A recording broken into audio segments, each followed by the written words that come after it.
नमस्कार, live cities की night bulletin दिन भर बिहार में आपका स्वागत है। खबरों की शुरुआत करेंगे, लेकिन उससे पहले एक नजर डालते हैं आज की सुर्खियों पर। जननायक कर्पूरी ठाकुर की जयंती पर उपराष्ट्रपति और नीतीश कुमार ने दी श्रद्धांजलि।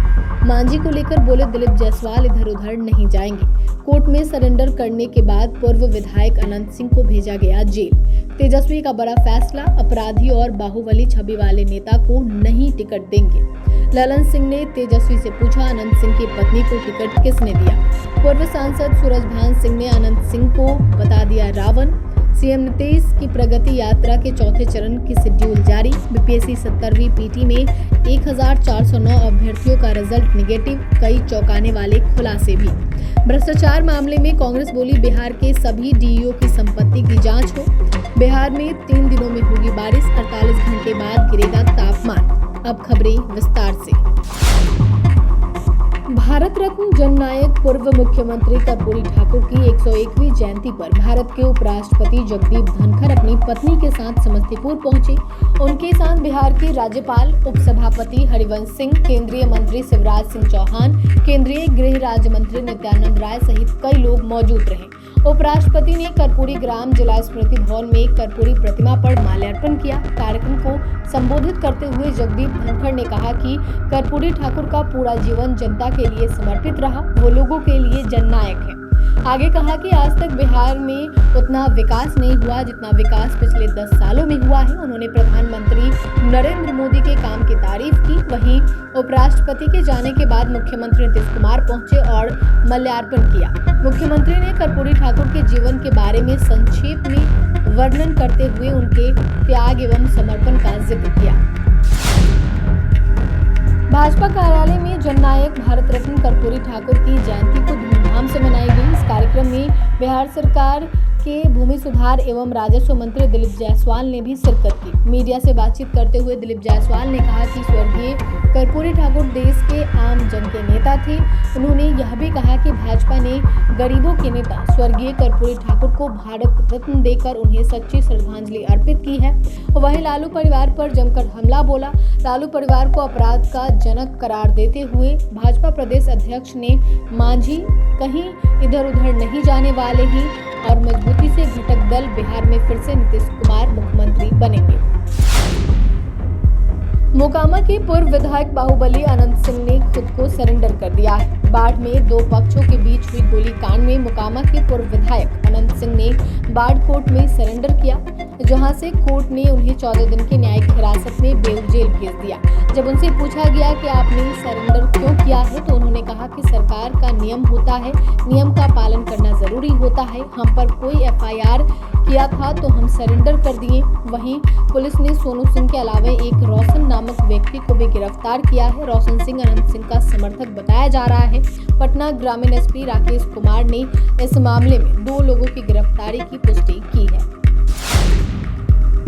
तेजस्वी यादव ने बड़ा निर्णय लेते हुए टिकट बंटवारे को लेकर अपनी रणनीति साफ कर दी है। अपराधी और बाहुबली छवि वाले नेता को नहीं देंगे टिकट। आरजेडी ने कहा कि 2025 विधानसभा चुनाव में बहुत सोच समझकर टिकट बांटा जाएगा। 2025 में चुनाव में किसी भी अपराधी को उम्मीदवार नहीं बनाएंगे। मेरी पार्टी ने निर्णय लिया है कि इस बार 2025 के विधानसभा चुनाव में किसी भी ऐसे नेता को टिकट नहीं देंगे जिन पर आपराधिक मामले हो या फिर जिनकी छवि जनता के बीच बाहुबली या अपराधी की हो। मुख्यमंत्री नीतीश कुमार पर निशाना साधते हुए उनकी सरकार पर अपराधियों को संरक्षण दिए जाने का आरोप लगाया था। अनंत सिंह और आनंद मोहन का नाम लिए बिना तेजस्वी यादव ने कहा कि कुछ दिनों पहले सीएम ने अपने जो 2 साथी हैं उनको अपने कलम से बाहर निकालने का काम किया है। लॉ एंड ऑर्डर और अनंत सिंह को लेकर केंद्रीय मंत्री ललन सिंह ने बड़ा बयान दिया है। ललन सिंह ने कहा है कि अनंत सिंह को किसने टिकट दिया था, तेजस्वी यादव ने दिया था। ललन सिंह ने सीधे आरजेडी को निशाने पर लिया। उन्होंने कहा कि वह मेरा क्षेत्र है, लेकिन अनंत सिंह को टिकट किसने दिया था, तेजस्वी जी दिए थे या हम दिए थे। ललन सिंह ने कहा कि तेजस्वी यादव ने अनंत सिंह को टिकट क्यों दिया, अनंत सिंह की पत्नी को तेजस्वी यादव ने चुनाव क्यों लड़वाया। तेजस्वी बेकार की बात करते हैं। तेजस्वी यादव के पिता बिहार में कानून व्यवस्था दुरुस्त कर दिए थे। ऐसा दुरुस्त किए थे कि बिहार में अपहरण का उद्योग चलता था।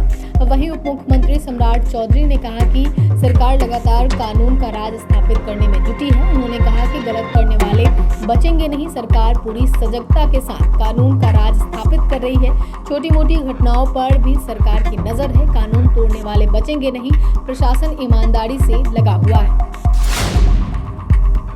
मोकामा गोलीकांड को लेकर बिहार में खूब सियासत भी हो रही है। इस बीच पूरे मामले पर पूर्व सांसद सूरजभान सिंह का रिएक्शन सामने आया है। सूरजभान सिंह ने अनंत सिंह की तुलना रावण से की है। पूरे मामले पर पूर्व सांसद सूरजभान सिंह ने कहा कि किसी भी विधायक या पूर्व विधायक का यह काम नहीं है, लेकिन अनंत सिंह तो यही काम करते हैं। यह काम प्रशासन का है और उसे ही करने देना चाहिए। किसी भी जनप्रतिनिधि के लिए ऐसा काम शोभा नहीं देता है। राज्य के किसी भी जिले में इस तरीके का काम किसी भी विधायक और पूर्व विधायक के लिए घातक है।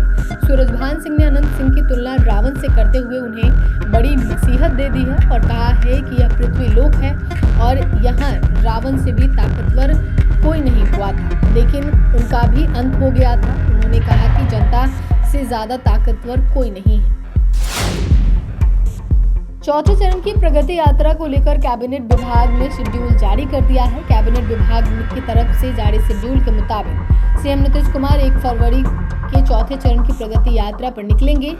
चौथे चरण के पहले दिन 1 फरवरी को सीएम भागलपुर जाएंगे, जहां वह करोड़ों रुपए की योजनाओं की सौगात जिले के लोगों को देंगे। इसके बाद 2 फरवरी को मुख्यमंत्री बांका जाएंगे और 3 फरवरी को मुंगेर पहुंचेंगे। इसके बाद मुख्यमंत्री नीतीश कुमार 8 फरवरी को लखीसराय और शेखपुरा में प्रगति यात्रा पर होंगे।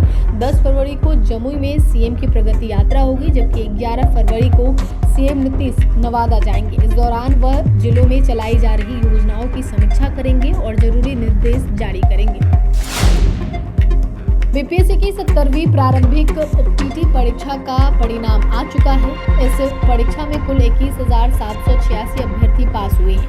आयोग द्वारा आयोजित प्रेस वार्ता में परिणाम से जुड़े कई चौंकाने वाले खुलासे किए गए हैं। आयोग ने बताया कि परीक्षा के प्रश्न पत्र को लेकर काफी विवाद हुआ था और इसे मजाक का विषय भी बनाया गया था, लेकिन जब परिणाम सामने आए तो आंकड़े हैरान करने वाले निकले। इस परीक्षा में 120 से ज्यादा अंक पाने वाले सिर्फ एक अभ्यर्थी हैं, यानी कि कुल 3,28,990 अभ्यर्थियों में से केवल एक को ही 120 से अधिक अंक मिले हैं। इसके अलावा 1,409 अभ्यर्थियों का स्कोर नेगेटिव 0 से कम रहा। वहीं 4,001 अभ्यर्थी ऐसे थे जिन्होंने अपना रोल नंबर ही नहीं भरा। वहीं आयोग में याचिका दायर करने वाले 14 अभ्यर्थी में सिर्फ 3 अभ्यर्थी ही प्रारंभिक परीक्षा में पास किए हैं।